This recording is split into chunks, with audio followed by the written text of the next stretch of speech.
Well, over these last few Sundays, we have looked at and explored the fascinating figure of John the Baptist. Well, we are going to shift from the forerunner of the Messiah to the Messiah himself during these Lenten Sundays, and we are going to hear a series of powerful lamentations that Jesus utters to those who are around him and to those who have rejected him and even opposed him vigorously. But we continue reading now from the Gospel according to Luke. And Jesus said, "To what then will I compare the people of this generation? Oh, I'm sorry, I've jumped ahead. I tell you, among those born of women, no one is greater than John, yet the least in the kingdom of God is greater than he." And all the people who heard this, including the tax collectors, acknowledged the justice of God because they had been baptized with John's baptism. But by refusing to be baptized him, the Pharisees and the lawyers rejected God's purpose for themselves. And now Jesus said, "To what then will I compare the people of this generation? And what are they like? They are like children sitting in the marketplace and calling to one another, 'We played the flute for you, and you did not dance. We wailed, and you did not weep.'" Well, last Wednesday was Ash Wednesday, the beginning of the Lenten season. The day before that, the Tuesday before that, is Mardi Gras, which translates Fat Tuesday. Mardi Gras is a day of all kinds of festivities and great celebrations. As we know, in the city of New Orleans, I know a person who is a jazz clarinetist. He has spent many a Mardi Gras in the city of New Orleans, and what he has told me, and I'm sure what you have seen on the television, is that when the music begins, the people dance. He has said when the clarinet that he is holding begins to make those wonderful notes, and when his band joins him on the street, the people dance. That image of a dancing people, that image of a people who are moving joyfully in response to this tremendous music, offers one vision which is contrasted here with the words that Jesus proclaims to the Pharisees around him. We have heard the call of John the Baptist. We have seen how there have been those who have accepted this message, and there have been those who have rejected this message, namely the Pharisees. And Jesus turns to those people. They are the religious leaders of the community. And Jesus gives these powerful words. I describe these words as a lamentation. Now, often we think of Jesus' words simply as being motivated by anger. We think of Jesus' words typically as an angry rebuking of the Pharisees. But what I would suggest to you this morning is that we think of Jesus' words as a lamentation. Now, what is a lamentation, you might ask? A lamentation is different than just arguing. A lamentation is different than just making a heated statement. By definition, a lamentation is often a poetic outburst of deep grief, of sorrow, of mourning. But one of the things that is important in understanding the nature of a lamentation is its poetic quality. It's not ranting or raving. It's not simply shouting, but there is a poetic quality to a lamentation, and it flows from a broken heart. It flows from a heart that is filled with grief. And so there is even, in a certain sense, a musical quality to a lamentation. It's not the sort of joyful music that you would hear on the streets of New Orleans on Mardi Gras, but nonetheless, there is a poetic, musical quality to the lamentation. Very, very important. Jesus is not simply an angry man who is ranting and raving, but rather he is a man with a broken heart, because he sees that those around him, so many of those around him, are rejecting him and opposing him. So Jesus says, in this mood of a lamentation, to what then will I compare the people of this generation, and what are they like? And here comes our guiding image for the day.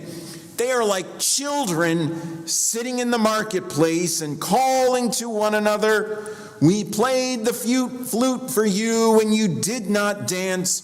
We wailed and you did not weep."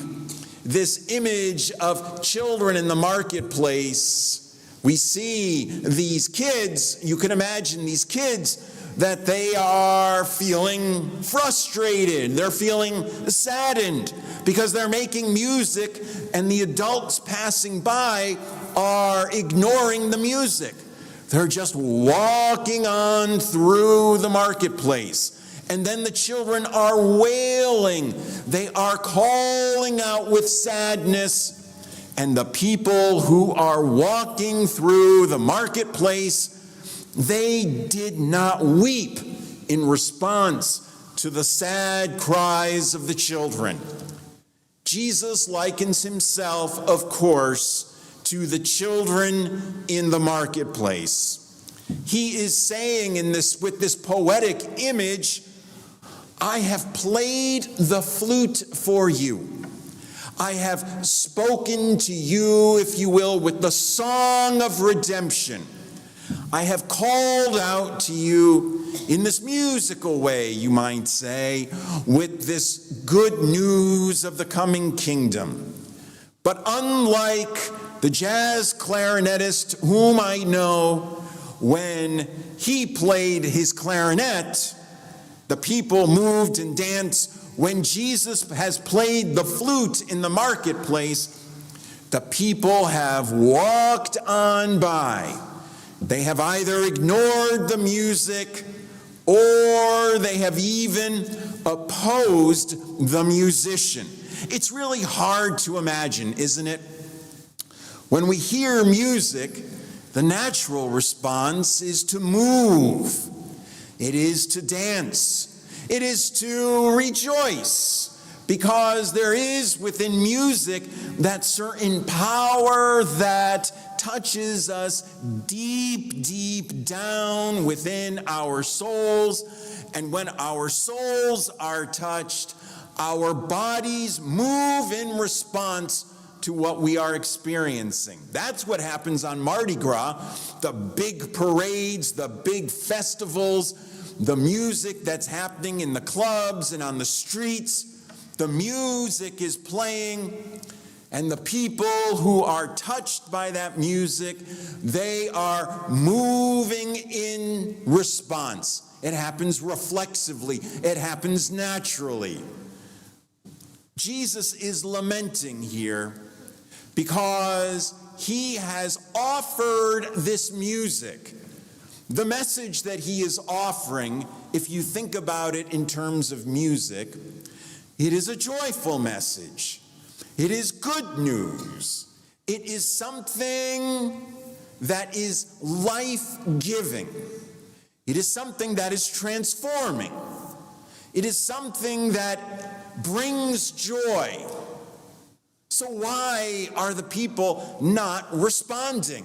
Why are these Pharisees ignoring him like the adults in the marketplace? Why are the Pharisees ignoring him? Or why are they even telling him to take that flute away from his mouth and to put it down and to be quiet? They're opposing him for a host of reasons. They're opposing him because their hearts are hardened. They're opposing him because they see him as a rabble-rouser, as someone who is causing trouble, who is challenging the very rigid order of things. So the people who hear the music and begin to dance, they are experiencing the joy of this good news. But the music is falling upon deafened ears when it comes to the Pharisees. And because of this, Jesus is lamenting. It would be easy to say, oh, he's angry. Jesus is really mad at the Pharisees. But that's a very one-dimensional estimation or understanding of who Jesus is. He's not really, it's not simply a case of being angry, because think about it. When you're angry at someone, it's so easy in the heat of the moment to walk away from that person, to just say, forget it, I want nothing more to do with you. That's often the response that occurs when we are simply angry. But Jesus is not like that. He's not one-dimensional. I would suggest to you this morning that we are hearing a lamentation. A lamentation, this poetic song of mourning and grief and sadness, it's so different because in a lamentation, you're not going to walk away from the person, but you're sad. You're sad because you love that person. You're sad because of the loss you are sensing. You are sad because, or your heart is breaking because that person matters to you. And if they are ignoring you, if they are rejecting you, you are lamenting because that person matters. You're not inclined to walk away from them, but rather the opposite. You are inclined to bring them back. The lamentation that is uttered here, the hope is that it would be replaced by a song of rejoicing when the people come back. When they hear the music in the marketplace and they don't simply walk by, but when they hear the music in the marketplace and they begin to dance in response, they begin to clap their hands in response, they begin to shout with words of joy in response. That is the hoped for response. But it's not occurring in so many ways. It's not occurring in so many ways, and so Jesus is crying. He is crying, if you will, because his heart is breaking when he encounters these people.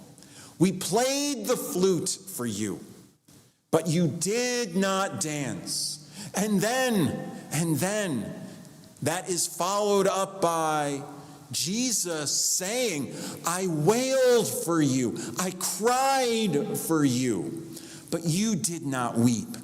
Do you know that experience? If someone is crying out for you, if someone is reaching out with all that they have for you, the response, it's an emotional response. It's an emotional response because you can see how much you are loved. And you may weep. Now, not all weeping is in sorrow. There is weeping that is joyful. We know that there are tears of joy. So Jesus is wailing for these people, and they did not weep. Weeping here has two meanings, if you will. They are not weeping in that sense of like, wow, weeping out of embarrassment or sadness because they have rejected the flute player, but also weeping with a sense of joy because, oh my gosh, this one is calling me. This one is playing the flute for me. So this is the encounter that Jesus has with the Pharisees. And this is the beginning of our Lenten journey. This is the beginning of a series of lamentations that we will hear, that Jesus will utter. My hope is that during these seasons of Lent, we're not going to see Jesus as an angry man, as so many like to portray him. He's angry at the Pharisees. He's simply filled with anger at those people who reject him. No, he's filled with grief because they reject him. And now, can you hear the flute playing? Can you hear the music that is being played for us? It's there. It's there, just like on Mardi Gras. It's there. The music is there. The music is there when we read our scriptures. The music is there, of course, when we sing our hymns. Can you hear it? Can you hear this playing of the flute in those quiet moments during the regular days of your lives? Can you begin to catch a glimpse of that beautiful music that is there for you? This is the call for us, is to know that the flute is still being played. It is to know that the music is still there throughout the centuries for each generation. Jesus, like the child or the children in the marketplace, is playing that flute for you. The response, like those who respond on Mardi Gras, is to be one of thanks and joy. Thanks for sharing the good news of that music, rejoicing that that music is for me. And that is the Lenten mood, hearing the music, weeping with joy, dancing with joy, because this one of whom we have heard the prophecies, this one to whom John the Baptist bore witness, this one is here. He is here and he's moving in the midst of the people. And the song that he plays, the music that he shares, echoes throughout the generation upon generation. It echoes through the centuries. And even now, if we have ears to listen, even now, if we can quiet ourselves in that Lenten spirit, we can hear the flute playing. A flute that moves us to weep tears of joy, and a flute playing that moves us to dance and to sing with words of praise. Amen.